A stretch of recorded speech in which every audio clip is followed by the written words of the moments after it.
है सारे विश्व का कल्याण यज्ञ से, जल्दी प्रसन्न होते हैं भगवान यज्ञ। गुरुदेव भाइयों, जय गुरुदेव बहनों, सभी को प्रणाम। जैसा आप सब लोग देखें कि बिहार में हो रहा है 540 कुंडीय गायत्री महायज्ञ। तो आप जो देख रहे हैं सही देख रहे हैं, लेकिन आपको हम बताना चाहेंगे कि ये 540 कुंडीय यज्ञ जो है बिहार में 5 जगहों पे मिला के हो रहा है। यानी 108 कुंडीय यज्ञ जो है बिहार में 5 जगह पे हो रही है। और एक संभावना के रूप में भी मिलता है। शांति कुंज हरिद्वार से एक ऐसी संभावना के रूप में मिलता है जहाँ पर यदि व्यक्ति का जीवन पाप की ओर मुड़ जाए, पतन की ओर मुड़ जाए, तो इसी मनुष्य को दुष्ट बनते, पापी बनते, अपराधी बनते वक्त लगता नहीं। और इसी मनुष्य के जीवन के अंदर एक संभावना वो भी सुरक्षित है, जहाँ पर यदि हमारा चिंतन प्रखर हो, भावनाएं उदार हो, उद्देश्य उत्कृष्ट हो, तो इसी मनुष्य के जीवन में हम लोग सिद्ध को, संत को, महात्मा को, अवतार को जन्म लेते देखते हैं। बेतिया में हो रही है, मुड़ जाए। दूसरा यज्ञ हमारे नागमणि जी जितने हमारे वरिष्ठ परिजन है वो यहाँ पर आ रहे हैं। और ये सभी यज्ञ मिलाकर जो है 540 का यज्ञ जो है बिहार में हो रही है।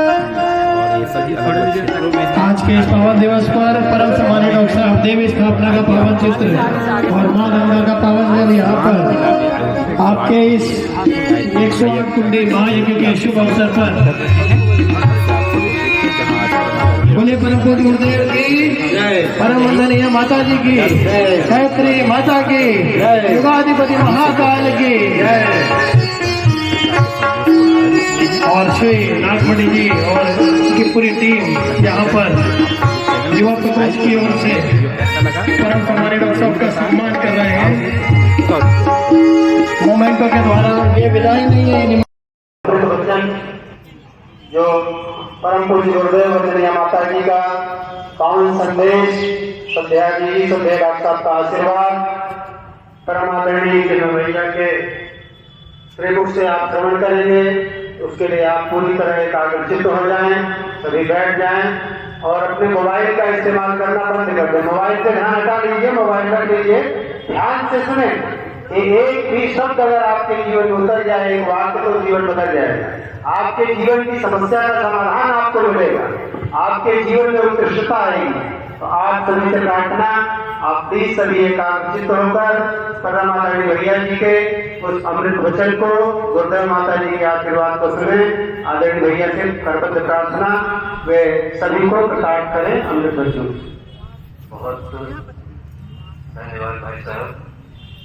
मित्रों, परम पूज्य गुरुदेव परम वंदनीय माता जी की दिव्य उपस्थिति को साक्षी मानते हुए माँ गायत्री के पावन मंत्र के साथ अपनी बात को माँ गायत्री का पावन मंत्र, जिसके ऊपर भारतीय संस्कृति की सारी आधारशिला को रखा गया, भारतीय अध्यात्म की सारी शिक्षाओं को अपने अंदर समेटने वाला, समाहित करने वाला वो मंत्र, जिसकी 9 शब्दों के अंदर, 24 अक्षरों के अंदर भारतीय अध्यात्म का, भारतीय ज्ञान विज्ञान का, भारतीय वैदिक परंपराओं का सारा आकर के समझ गया है।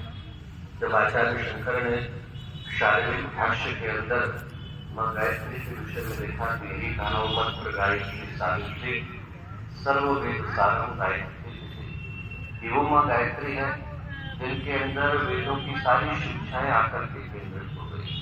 यदि इस एक मंत्र को व्यक्ति कर लेता है, अपने जीवन में आत्मसात कर लेता है, तो उसके जीवन में पूरे की पूरी वेदों की शिक्षाएं आकर के प्रतिष्ठित हो जाती है। भारतीय संस्कृति की आधारशिला, भारतीय ज्ञान परंपराओं का केंद्र और भारत के भविष्य का संवाहक है मंत्र गायत्री।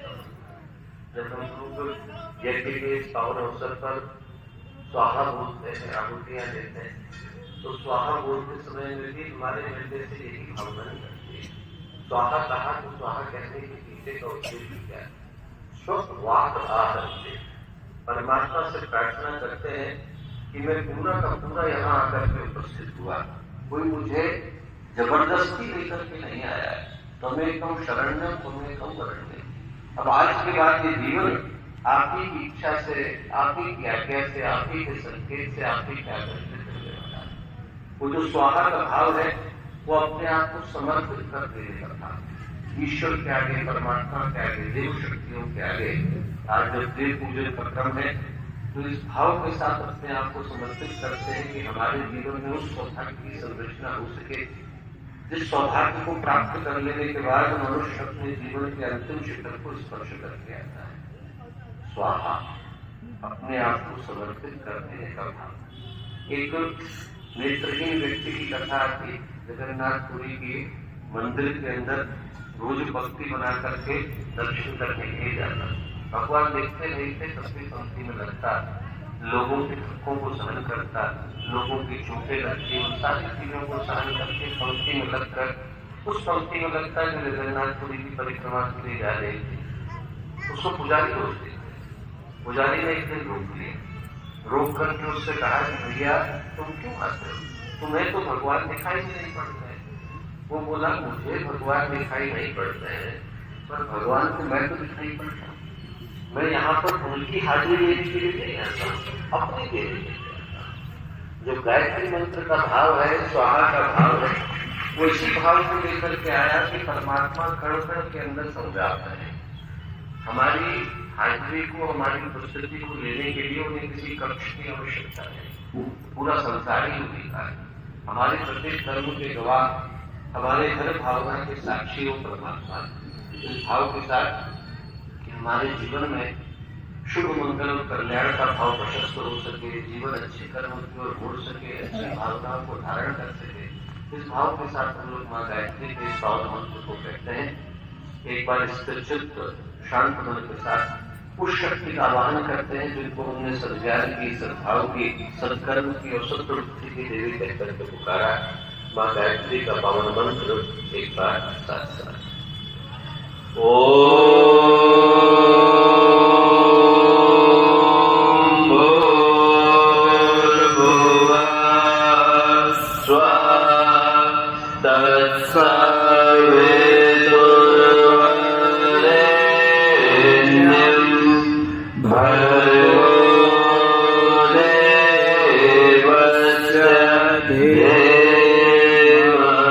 गरीब है जो यज्ञ भाव से जुड़ा वो खुश नसीब है।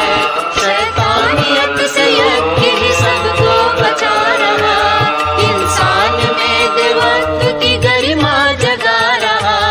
होती है सारी मुश्किलें, होती है सारी मुश्किलें आसान यज्ञ। पौराणिक भारतीय संस्कृति की सबसे पावन भूमि, आज जब हम लोग शिवालय की भूमि पर यज्ञ की इस पवित्र यज्ञशाला के अंदर, यज्ञ भूमि के अंदर, यज्ञ वेदी के अंदर आकर के उपस्थित हुए, देव पूजन का पावन क्रम यहाँ पर संपन्न हो रहा है। तो इस पावन अवसर पर हम लोगों के साथ यहाँ उपस्थित शांतिवंश की टोली के आदरणीय जितेंद्र मिश्रा जी, आदरणीय ओंकार भाई साहब, सभी शांतिवंश की टोली के सम्मानित कार्यकर्तागण, आदरणीय श्री देवांगन जी, आदरणीय श्री संतोष जी, आदरणीय श्री बनवारी जी, यहाँ विभिन्न स्थानों से आए गायत्री परिवार के सभी सम्मानित कार्यकर्तागण, साधकगण, यादवगण, भाई बहनों, मित्रों, आज देव पूजन के पावन अवसर पर कोई शक्ति थी जो हमको यहाँ खींच करके लाई। बाकी की जगहों पर व्यक्ति जाता है। आपके घर में यदि किसी चीज की कमी पड़ गई होगी, सब्जी नहीं होगी, तो सब्जी को लेने के लिए आपको जाना पड़ता है। आपके पास कोई चीज कम पड़ रही हो, बाजार जाना पड़े, तो उसको लेने के लिए आपको जाना पड़ता है। गाड़ी में पेट्रोल कम पड़े तो भरवाने के लिए जाना पड़ता है। बाकी की जगहों पर व्यक्ति जाता है। भगवान के यहाँ व्यक्ति जाता नहीं, भगवान के यहाँ व्यक्ति बुलाया जाता है। तो आप में से प्रत्येक व्यक्ति यहाँ पर बुलाया जाता है। किसी शक्ति ने, किसी देव शक्ति ने, किसी रसकर्ता ने आपको यहाँ पर खींच करके बुलाया, क्योंकि आज का दिन हमारे जीवन के सबसे महत्वपूर्ण भाग को लेकर के आया है। यदि हम लोग कभी भारतीय धर्मशास्त्रों का अध्ययन करने का प्रयत्न करें, भारत का इतिहास, भारत की संस्कृति, भारत के जितने धर्म शास्त्र हैं उनको उठा करके पढ़े, तो हम पाएंगे कि इसके अंदर जितना यज्ञ के विषय में लिखा गया उतना शायद ही किसी अन्य विषय में लिखा गया। व्यास कहते हैं यज्ञ मंत्रा वेदस्य विषय, यज्ञ की जो मंत्र है उन्हीं के आधार पर वेदों की संरचना हुई। शतपथ ब्राह्मण कहता है यज्ञ वही विष्णु, इसमें कोई कंफ्यूजन नहीं। पूरे शक्ति के साथ, पूरी गारंटी के साथ, पूरे विश्वास के साथ आप इस बात को कह सकते हैं कि यज्ञ ही भगवान विष्णु है। और उपनिषदों में तो यहाँ तक कह दिया गया यज्ञ बहुमत से नाते पूरे विश्व ब्रह्मांड की जो नाभि है, जैसे माँ गर्भ के अंदर अपने शिशु को गर्भ की नाड़ के माध्यम से पालन करती है, पोषण करती है, दूध पहुंचाती है, बाकी के सारे न्यूट्रिशन को पहुंचाती है, वैसे ही पूरे विश्व ब्रह्मांड के पोषण का दायित्व यज्ञ को मिला हुआ है। और भगवान ने तो गीता के अंदर 2 अध्याय मात्र यज्ञ के लिए बोले, ऐसा यज्ञ मैं अकेला पैदा नहीं हुआ, मेरे साथ मेरा भाई पैदा हुआ, जुड़ा हुआ भाई, उसका नाम है यज्ञ, क्योंकि उसकी रक्षा मैं करता हूँ, वो मेरी रक्षा करता है। भारत के धर्म शास्त्रों को जब उठा करके पढ़े, आप पुरुषों को पढ़े, महापुरुषों को उठा करके पढ़े, तो ऐसा कोई महापुरुष नहीं होगा, ऐसा कोई ऋषि मुनि संत महात्मा नहीं हुआ होगा जिसने यज्ञ के विषय में ये न कहा हो कि इसके अकेले के माध्यम से पूरी भारतीय संस्कृति की रक्षा की जा सकती है। पूज्य गुरुदेव ने हर जगह पर इस बात को दिखाया, देव संस्कृति के निर्माता यज्ञ बता गायत्री माता। एक के माध्यम से हमारे जीवन में सद्भाव का, सद्बुद्धि का, सद्ज्ञान का अवतरण होता है। माँ गायत्री यदि हमारे जीवन में आती है तो हमारी भावनाएं, हमारी बुद्धि, हमारी प्रवृत्तियां शुद्ध बनती, और हमारे कर्मों को शुद्ध करने का दायित्व यज्ञ का। जब व्यक्ति इस दृष्टि से सोच करके देखता है तो उसके मन में प्रश्न आता है कि जिस यज्ञ का हिस्सा बनने के लिए, जिस यज्ञ का अंग बनने के लिए, जिस देव पूजन का अंग बनने के लिए आज हम यहाँ आकर के बैठे, उसका असली भाव क्या है? उसका असली भाव वही है दोस्तों, जिसको गुरुदेव ने गायत्री परिवार के स्थापना के साथ उसके स्थापना वाक्य के अंदर बताया। आपस में जिन लोगों को सौभाग्य मिला हो, यदि आप कभी शांति कुंज के अंदर आए, वो स्थान जिसकी संरचना गुरुदेव ने इस भाव के साथ करी कि भी आने वाले विश्व को कभी आकर के एक स्थान पर देखना हो कि सारी मानवता का भविष्य कैसा हो सकता है, तो उसको शांति को जाने की आवश्यकता है। वहां पर जब आप आए और जब आप गायत्री मंदिर के पास से आए तो बड़े बड़े अक्षरों में गुरुदेव ने गायत्री परिवार का उद्देश्य लिखाया। क्या लिखाया? मनुष्य में देवत्व का उदय, धरती पर स्वर्ग का अवतरण। इसी इंसान के भीतर देवता बनने की संभावना विद्यमान है। हमारे भीतर के देवत्व को जगाने के लिए किसी एक प्रक्रिया की आवश्यकता है। आप में से प्रत्येक व्यक्ति जो यहाँ आकर के बैठा दिखने की दृष्टि से इंसान है, पर आप में से प्रत्येक के अंदर एक भगवान छुपा हुआ है, आप में से प्रत्येक के अंदर एक देवता छिपा हुआ है, आप में से प्रत्येक के अंदर देव शक्तियां, ऋषि सत्ताएं विद्यमान है, विराजमान। उनको जगाने के लिए, उनके अंदर का जागरण करने के लिए यज्ञ की इस पावन परंपरा की शुरुआत पूज्य गुरुदेव ने करी। क्यों? क्योंकि ये वो उन भावनाओं को लेकर के आता है जिसके विषय में भी हम गीत के माध्यम से सुन रहे थे। प्रभु जीवन हमारा यज्ञ में करते थे। हमारे पूरे जीवन को जब हम यज्ञ में बना पाने में सफल हो पाते हैं दोस्तों, तो हमारा जीवन देवताओं की तरह से ऊपर उठता चला जाता है। हमारा जीवन ऊपर उठते उठते उन भावनाओं के ऊपर प्रतिष्ठित हो जाता है जो पूरे समाज को एक दिशा दिखाने का काम करती है। क्योंकि देवता होना व्यक्ति उस आधार पर तय करता है जब उसके कर्म शुरू होते हैं, जब उसकी भावना शुरू होती है। शास्त्रों में भी सबसे प्यारा कोई शब्द आया है तो देव आया है। देवताओं की व्याख्या हमारे ऋषियों ने इतनी प्यारी करी है जितनी और किसी की व्याख्या कर पाना संभव नहीं। किसको कहते हैं देवता? शास्त्र कहते हैं कि उसको देवता बोलते हैं जिसके अंदर 3 गुण किसी न किसी रूप में प्रतिष्ठित होते हैं। कौन से हैं वो 3 गुण? देवो दानवा, दीप दानवा, दियुष्ट देवोदिवा। देवता वो हुआ जिसके अंदर 3 गुण आए। कौन से 3 गुण? देवो दानवा, उसके अंदर देने का भाव होना चाहिए।